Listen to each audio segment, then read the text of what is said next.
Hello everybody, this is Mr. Shaban. Today we're going to complete the chemistry section with a lesson displacement reaction. In today's lesson we're going to cover the following 2 points that by the end of the lesson you need to know that more reactive metals can displace less reactive ones from solution of salts, and you're going also to take that metals can be identified by observing their reactions. The keywords of today's lesson is displacement reaction. Displacement reaction. Let's start first with displacement reaction. Displacement reaction involves metals and a compound of different metals. So in this reaction we need to have metals which are found individually or in compounds. These metals, one should be higher in reactivity and the other one should be lower in reactivity. And as per the reactivity series, the most reactive metal is going to take place of the less reactive metal. So a more reactive metal will displace a less reactive metal, as we said, from its compound, and displacement reaction are easily seen when a salt of the less reactive metal is in the solution. So you can see a color change. The more reactive metal gradually disappear as it forms a solution. The less reactive metal coats the surface of the more reactive metal. For example, we have the reaction between the copper sulfate solution, and magnesium. When you place magnesium, which is a piece of metal, in the copper sulfate solution, the magnesium is higher reactive metal than the copper, so the magnesium is going to replace the copper in the copper sulfate to produce a white or colorless solution. On the other hand, you're going to find the copper metal with its golden color found at the bottom part of the beaker. So you're going to see two observations. The first one, the blue color fades as colorless, magnesium sulfate solution forms. The brown copper coat the surface of the magnesium. So these are the observations that you're going to see in this reaction. Here is the chemical reaction between the magnesium along with the copper sulfate. As you can see, magnesium, when it reacts with copper sulfate, the magnesium is going to replace the copper to produce magnesium sulfate plus copper. So the reactant which are found below, before the arrow is the magnesium and copper sulfate, and the products are magnesium sulfate along with copper. Perfect. So this is the simple chemical reaction. Mg plus CuSO4 is going to give us MgSO4 plus Cu. No reaction is seen if you do things the other way around. So if you place magnesium sulfate along plus copper, you're not going to have any reaction because copper cannot replace the magnesium sulfate. It should be the higher reactive metal replace the lower reactive metal. Investigating displacement. So you can investigate the reactivity of metals using displacement reaction. The table shows that the result from a series of experiments involving 4 metals and solutions of their salts. A tick shown where there is a visible reaction and a cross shown where there is no visible reaction. When you place zinc in magnesium sulfate, zinc is lower in reactivity than magnesium sulfate, so zinc will not react with magnesium sulfate. Same as iron. Iron is less reactive than magnesium sulfate, so no reaction will take place. Copper is less reactive than magnesium sulfate, so no reaction will take place. On the other hand, when we place the magnesium and the zinc sulfate, magnesium is higher in reactivity than zinc, so it's going to react with zinc sulfate to produce magnesium sulfate along with zinc.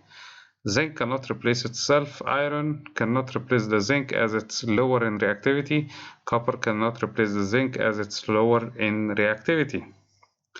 On the other hand, magnesium is going to replace the iron sulfate to produce magnesium sulfate plus iron. Also, zinc is more reactive than iron, so it can replace the iron in the iron sulfate, but iron will not replace itself, along with copper is not going to react with iron. For the copper sulfate is going to be replaced by magnesium to produce magnesium sulfate and copper. Also is going to be replaced by zinc to produce zinc sulfate plus copper. It's going to produce replace or displaced by iron to produce iron sulfate plus copper. And as normal, you know, the copper will not going to change anything when it's placed in copper sulfate. So we can say that the magnesium can replace 3 of these metals in their solution: zinc sulfate, iron sulfate, copper sulfate, while zinc replaces only iron sulfate and copper, and iron replaces only copper sulfate. So as you can see, the magnesium displaces 3 metals, zinc displaces 2 metals, iron displaces 1 metal, and copper does not displace any of the other 3 metals. So the order of reactivity can be magnesium, zinc, iron, and copper. Displacement reaction also can involve the oxides, not only the metals, but the metal oxides.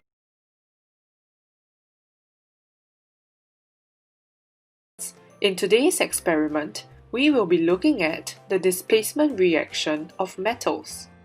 The chemicals that we will need are a beaker of copper 2 sulfate solution, as well as a strip of zinc metal. What do you think will happen if we were to place this piece of zinc into the solution? Let's find out.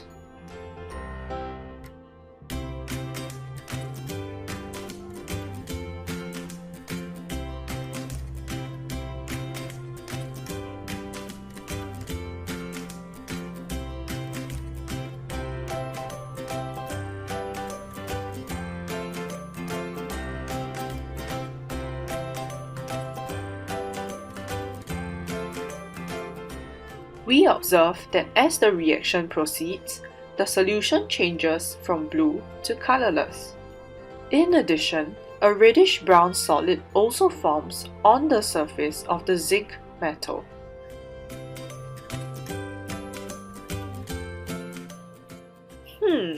So what is the chemistry behind this? Let's take a look. This is a beaker of copper 2 sulfate solution.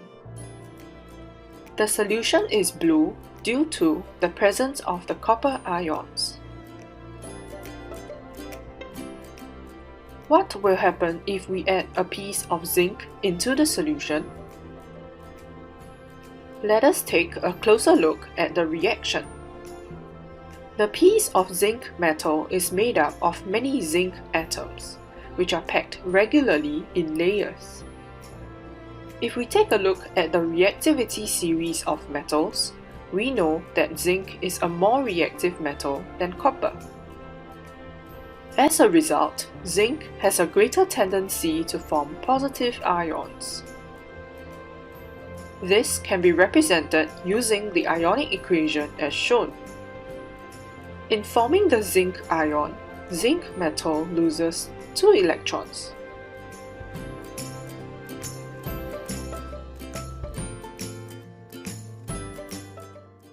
Thus, we can say that zinc is oxidized.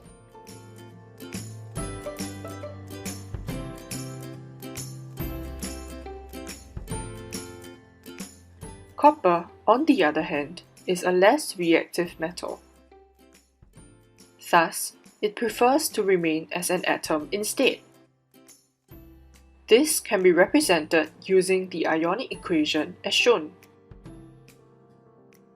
The copper ion that is present in the solution takes in the 2 electrons to form copper. Since the copper ion gained 2 electrons, we can say that it is reduced.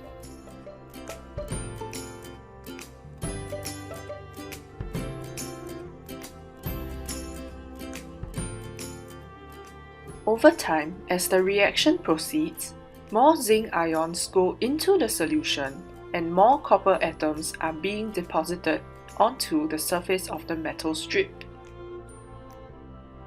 As such, we can say that the more reactive zinc metal has displaced copper, the less reactive metal from its salt solution. Now, Let us check if you have fully understood the concept of the reactivity series of metals and how it directly affects the displacement reaction of metals. Over here, we have a beaker of colorless zinc sulfate solution and a strip of reddish-brown copper metal. What do you think will happen if we were to place this piece of copper into the solution? Let's find out!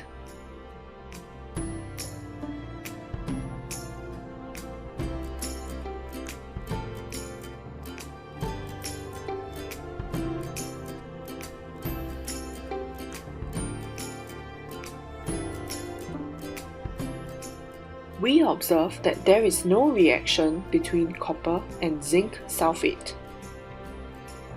Why is this so? If we take a look at the reactivity series of metals, we know that copper is less reactive than zinc.